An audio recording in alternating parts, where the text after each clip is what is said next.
اعوذ باللہ من الشیطان الرجیم بسم اللہ الرحمن الرحیم رب اشرح لی صدری ویسر لی امری واحلل عقدۃ من لسانی یفقہوا قولی۔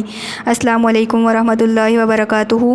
امید کرتی ہوں کہ تمام طلباء و طالبات خیریت سے ہوں گے، اور جو سبق جو ہے درس نمبر 1 اور 2 جو ہم پڑھ چکے ہیں، آپ نے اس کو اچھے طریقے سے یاد بھی کیا ہوگا۔ ٹھیک ہے، آج ہم چونکہ سبق مکمل ہو چکا ہے، اس کا مرکزی خیال ہم کر چکے ہیں، اس کا خلاصہ ہو چکا ہے، آج ہم اس کی مشق کریں گے۔ ٹھیک ہے، اس میں سوال نمبر 1 دیکھیے، مختصر جواب دیں۔ بیدارہ نے سلیم کو جگا کر کیا پیغام دیا؟ اس کا جواب دیکھتے ہیں۔ بیدارہ نے سلیم کو جگا کر کہا کہ صاحبزادے اٹھیے، بالا خانے پر میاں بلاتے ہیں۔ سوال نمبر 2 دیکھیے، سلیم کی ماں نے سلیم کے ساتھ نسوخ کے پاس جانے سے کیوں انکار کیا؟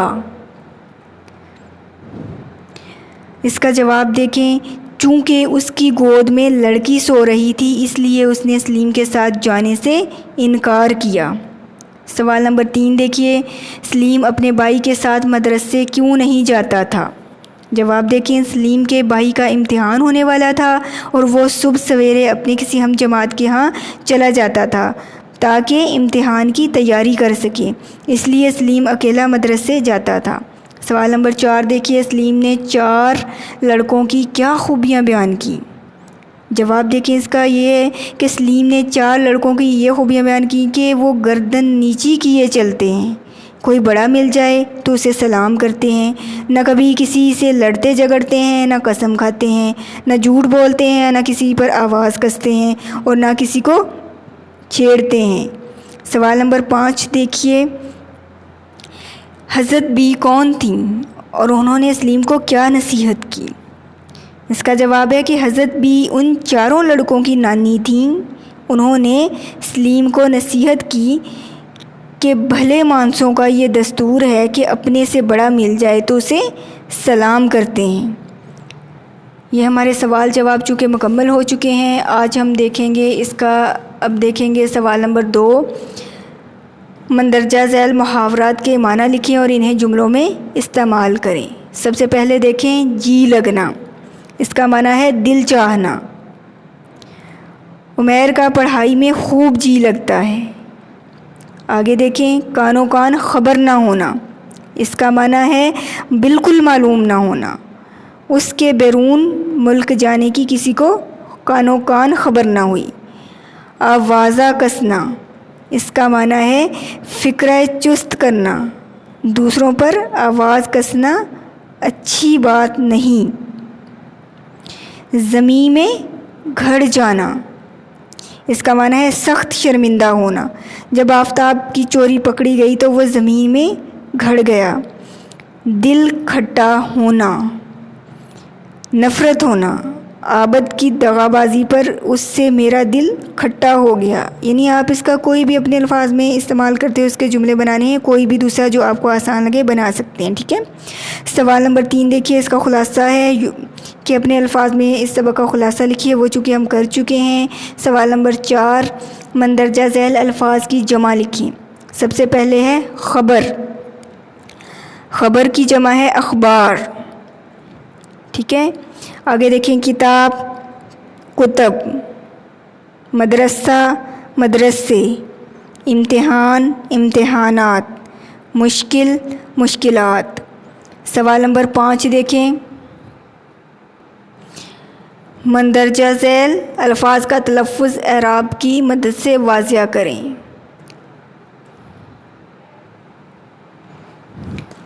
صورت، تعجب، مسجد، عمر دراز، بصر و چشم، اس کے اعراب لگائے ہوئے ہیں، یہ آپ دیکھ سکتے ہیں۔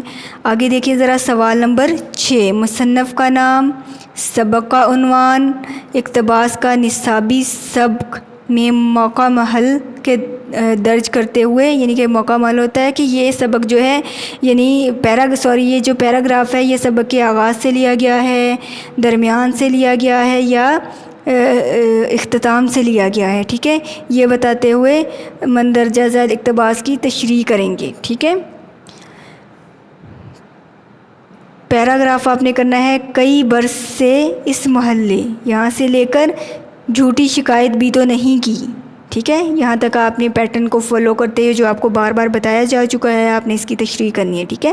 سوال نمبر 7، متن کو مد نظر رکھتے ہوئے خالی جگہ پر کریں۔ سلیم کی عمر اس وقت کچھ کم 10 برس تھی، ٹھیک ہے۔ میں اوپر لوٹا لینے گئی تھی، صورت سے غصہ تو معلوم نہیں ہوتا تھا۔ سلیم ڈرتا ڈرتا اوپر گیا اور سلام کر کے الگ جا کھڑا ہوا۔ اگلے مہینے امتحان ہونے والا ہے، شاید مجھ کو عمر بھر بھی شطرنج کھیلنی نہ آئے گی۔ آگے دیکھیں، بڑے بھائی جان کے پاس ہر وقت گنجفہ اور شطرنج ہوا کرتا ہے، ٹھیک ہے۔ آگے ہم دیکھیں ذرا سوال نمبر 8، متن کو مد نظر رکھتے ہوئے درست جواب کی نشاندہی کریں، ٹھیک ہے۔ اس پہ آپ نے درست یعنی ٹک کا نشان لگانا ہے، ٹھیک ہے۔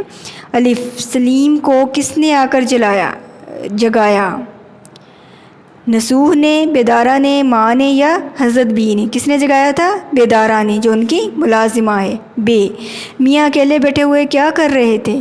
شطرنج کھیل رہے تھے، کھانا کھا رہے تھے، کتاب پڑھ رہے تھے، لکھ رہے تھے۔ یعنی یہ تب کی کیفیت پوچھی جا رہی ہے جب وہ اوپر گیا تھا بات سننے کے لیے، تو کیا کر رہے تھے؟ کتاب پڑھ رہے تھے، ٹھیک ہے۔ ماں کی گود میں کون سویا ہوا تھا؟ بلی، سلیم، لڑکی، بیدارہ؟ کون سویا ہوا تھا؟ لڑکی۔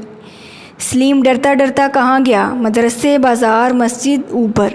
ظاہر ہے ہم جو کہانی پڑھ چکے ہیں اس کے مطابق بالکل یہ اوپر گیا تھا۔ اکثر کون گھبرایا کرتا ہے؟ مبتدی، یعنی کہ جو ابتدا کر رہا ہے، جو ناتجربہ کار ہے، ٹھیک ہے، یہی اس کا درست آنسر ہے۔ کھیل کے پیچھے کون دیوانہ بنا رہتا ہے؟ تھا، نصوح، سلیم، بیدارہ یا منجلہ لڑکا؟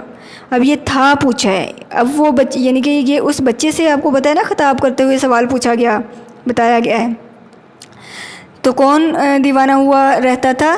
سلیم، یعنی جس سے اس کے باپ بات چیت کر رہا ہے، ٹھیک ہے۔ اب یہ چونکہ ایکسرسائز ہماری کمپلیٹ ہو چکی ہے، ٹھیک ہے۔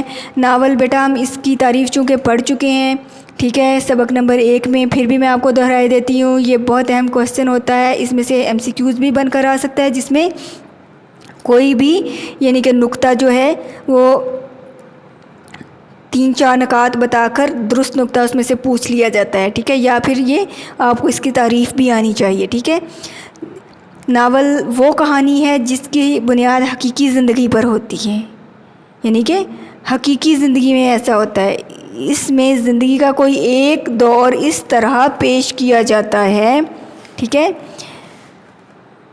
اس طرح پیش کیا جاتا ہے کہ وہ دور اپنے تمام تر رنگوں کے ساتھ موجود ہوتا ہے۔ کہانی کے واقعات کے بہاؤ میں ایک فطری پن ہوتا ہے، یعنی ایسا نہیں ہوتا کہ اس میں کوئی مصنوعی بناوٹ دکھائی گئی ہو، ایسا کچھ نہیں ہوتا، یعنی کہ حقیقی واقعات جو جس طرح سے ہو رہے ہیں وہ اسی طرح سے پے در پہ بیان کیے جا رہے ہیں، یعنی کہ ایسا لگتا ہے کہ بالکل اس میں ایک قدرتی ترتیب ہوتی ہے اور صحیح، یعنی کہ کوئی بناوٹ نہیں ہوتی، صحیح ترتیب سے جو کچھ اس میں ہو رہا ہوتا ہے بغیر بناوٹ کے پیش کیا جاتا ہے۔ اس کے کردار گوشت پوست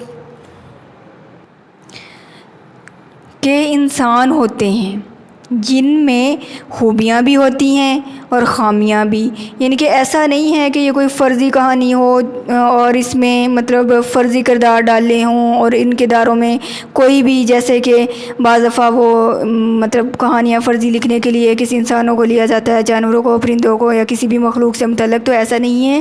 اس میں جو کردار ہوتے ہیں اس میں کہانی ہوتی ہے، بیسیکلی اس میں کہا جا رہا ہے کہ کہانی ہوتی ہے وہ حقیقت پر مبنی ہوتی ہے، سب سے پہلی بات، اور یہ کہانی کس کے متعلق ہوتی ہے؟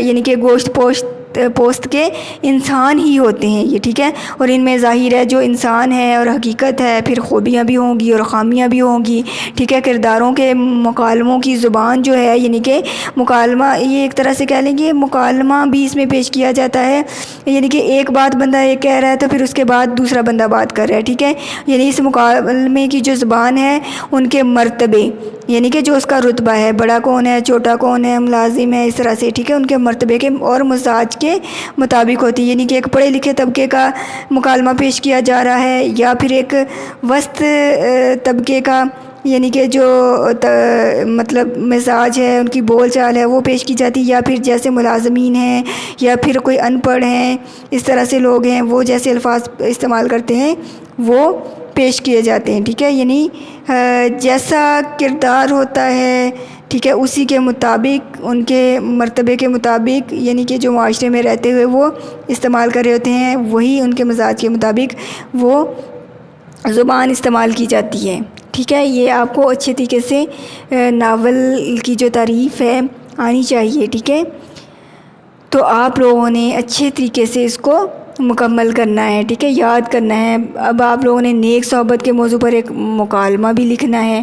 ٹھیک ہے، آپ کا جو میں نے ایکسٹرا کام رکھا ہے، یعنی کہ کریٹیوٹی ورک جو رکھا ہے، وہ آپ کا یہی ہے. سبق نمبر 1 میں بھی چونکہ میں نے آپ کو بتایا تھا کہ آپ نے جو نیک صحبت پر مکالمہ لکھنا ہے. ٹھیک ہے، اور آپ نے خوش خط رائٹ کرنا ہے. ٹھیک ہے، یہ سبق ہمارا چونکہ مکمل ہو چکا.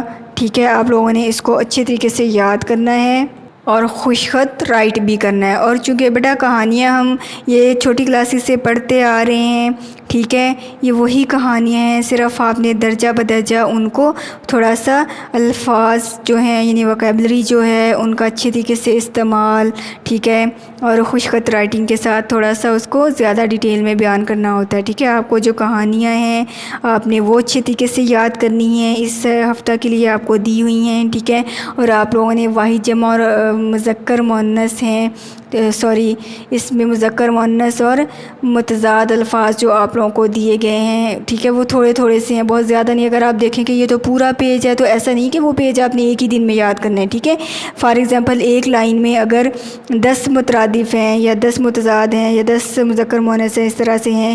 ٹھیک ہے، اسی طرح سے فار ایگزامپل ایک پیج پہ کوئی 20 محاورے دیے ہوئے ہیں تو آپ نے یعنی کہ 5 ایک دن کر لینے ہیں، 5 ایک دن ایسے تھوڑے تھوڑے کر کے یاد کریں تاکہ اچھی طریقے سے آپ لوگوں کو یہ آبجیکٹیو جو ہے پڑھتے تو چونکہ ہم چھوٹی کلاسز سے آ رہے ہیں، لیکن ایک طرح ایسے کہہ لیں یہ دوبارہ سے ہم نے یہ چیزیں رپیٹ کرنی ہوتی ہیں. ٹھیک ہے، تو آپ لوگوں نے یہ بھی ساتھ ساتھ اچھے طریقے سے جو اس ویک میں آپ کو دیا ہے مذکر مؤنث ہیں، آپ کو صفحہ نمبر اور ساری چیزیں ڈیٹیل سے بتائی جا چکی ہیں، آپ نے وہ اچھے طریقے سے یاد کرنے ہیں. ٹھیک ہے، اور ساتھ میں اسپیشلی آپ نے جو محاورات دیے ہوئے ہیں، یہ بیٹا الفاظ جو متضاد ہیں اور جو مذکر مؤنث ہیں یہ آپ یاد کر لیجئے گا، اور جو محاورات ہیں یہ تو آپ لوگوں نے خوش خط نوٹ بک پر بھی رائٹ کرنے ہیں. ٹھیک ہے، یہ آپ نے پورے ویک کا کام مکمل آپ نے اچھے طریقے سے یاد کرنا ہے، اور ریٹن ورک آپ نے وقت پہ جمع کروانا ہے. ٹھیک ہے، تب تک کے لیے اللہ حافظ، فی امان اللہ.